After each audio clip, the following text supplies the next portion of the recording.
महाराष्ट्रात आता Christian missionary संस्थांच्या मालमत्तांची राज्यव्यापी तपासणी होणार आहे. कारण थेट महसूल मंत्र्यांनी विधानसभेत याबाबत मोठी घोषणा केली आहे. त्यामुळे राज्यभरातील या संस्थांच्या जमीन नोंदी, मालकी हक्क आणि व्यवहारांची आता सखोल पडताळणी केली जाणार आहे. तसं तर जमीन हा फक्त मातीचा तुकडा नसतो, तो अनेकांसाठी भावना, इतिहास आणि विश्वासाशी जोडलेला विषय असतो. मग ती शेतकऱ्याची असो, एखाद्या संस्थेची असो किंवा कोणत्याही ट्रस्टची असो. परंतु ब्रिटिश काळापासून अस्तित्वात असलेल्या या मिशनरी संस्थांच्या मालमत्तांची अचानक तपासणी करण्याचा निर्णय का घेण्यात आला? शेकडो वर्षाच्या या जमीन नोंदीमध्ये नेमकं काय तपासलं जाणार? मालकी हक्कापासून ते व्यवहारापर्यंत कोणत्या बाबींची पडताळणी होणार? आणि सर्वात महत्त्वाचं म्हणजे या चौकशीचा परिणाम फक्त काही संस्थांपुरता मर्यादित राहणार की महाराष्ट्राच्या जमीन व्यवस्थेवर पण होणार?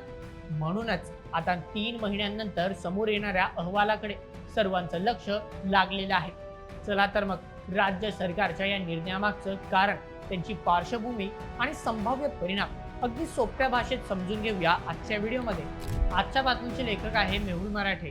तर मित्रांनो, सध्या महाराष्ट्रातील राजकारणात एका निर्णयाची जोरदार चर्चा सुरू आहे. तो निर्णय म्हणजे महसूल विभागाकडून राज्यातील ख्रिश्चन मिशनरी संस्थांच्या मालमत्ताची केली जाणारी तपासणी. महसूल मंत्री चंद्रशेखर बावनकुळे यांनी विधानसभेत याबद्दल अत्यंत महत्त्वपूर्ण माहिती दिली. याबाबत माहिती देताना त्यांच्याकडून सांगण्यात आले की या सर्व ख्रिश्चन मिशनरी संस्थांच्या जमीन नोंदी, मालकी हक्क आणि व्यवहारांची पडताळणी करण्यासाठी विशेष प्रक्रिया राबवली जाणार आहे.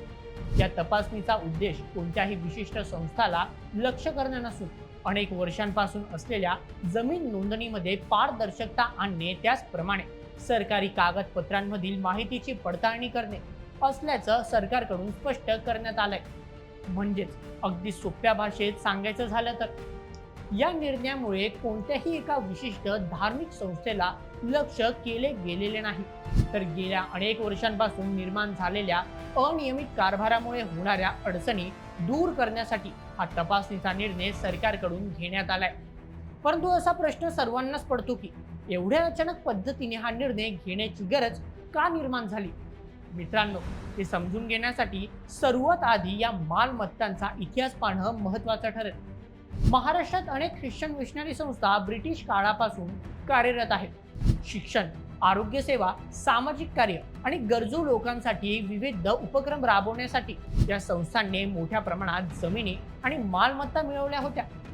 आज देखील यापैकी बहुतांश संस्था शाळा, कॉलेजेस, रुग्णालय आणि सामाजिक केंद्र चालवण्यासाठी या मालमत्तांचा उपयोग करत आहेत. मात्र गेल्या अनेक वर्षांच्या काळामुळे आता या जमिनीतील नोंदी सापडणे थोडे कठीण झाले आहे. त्यामुळे या जमीन व्यवहाराच्या नोंदी कशा आहेत, या जमिनीचा सध्याचा वापर नेमका कसा केला जातो, मालकी हक्क कोणाच्या नावावर आहे, त्याचप्रमाणे या जमिनीची संबंधित व्यवहार नियमानुसार झाले आहेत का, अशा अनेक प्रश्नांची उत्तरे शोधणे आवश्यक झाले आहे. म्हणूनच या सर्व प्रश्नांची उत्तरे शोधण्यासाठी ही तपासणी मोहीम राबवली जाणार आहे. तर चला आता जाणून घेऊया की आता नेमकं काय काय तपासलं जाणार आहे ते. यामध्ये सर्वात पहिल्यांदा जमिनीच्या 7/12 उतार्यापासून ते फेरफार नोंदीपर्यंत सर्व कागदपत्रांची पडताळणी केली जाण्याची शक्यता आहे.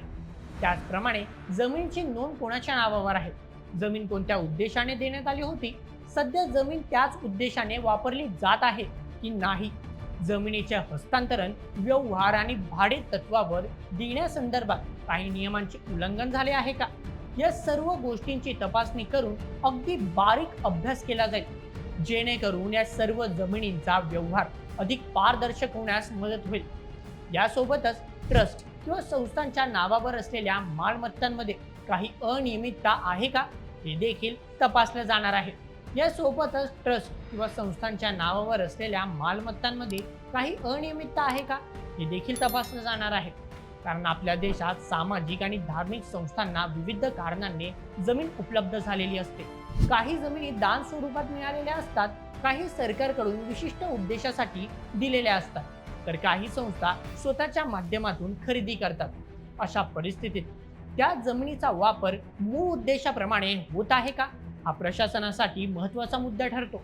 मात्र असे असले तरी देखील या निर्णयावर राज्यभरातून विविध प्रतिक्रिया समोर येत आहेत. एका गटाचं असं म्हणणं आहे की सरकारने घेतलेला निर्णय अगदी योग्य असून यामुळे जमीन व्यवहार अधिक पारदर्शक होण्यास मदत होईल.